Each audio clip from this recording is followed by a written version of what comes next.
MDL Grand Finals, Aurora Hunters, vs Onyx 9 Lives, Game 5.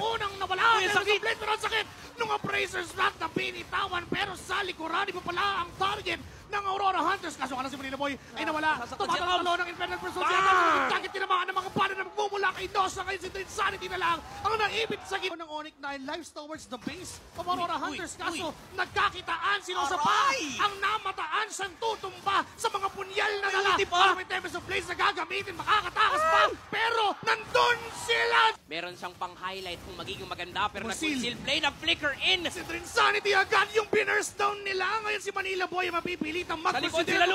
Sila Lush sa likod. Sinosa na naman ang target niya, pero may Wind of Nature na magagamitin si Sean para makatakas sana. Tutumbat Sky Piercer. Wala din naman si nabigla sila doon sa aggression na ginawa ng Onyx 9 Lives. Kaso ngayon, may setup, may sibang gagawin si Manila Boy. Kaso nga lang si Kaloy ay merong counter engagement. At is down. May Tempest of Blaze na gagamitin. Wala na naman si Escapo. Unti-unting naubos ang kupunan ng Aurora Hunters. Nadedepensa sa kanila.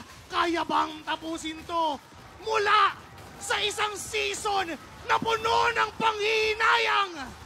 Sinong mag-aakala na sa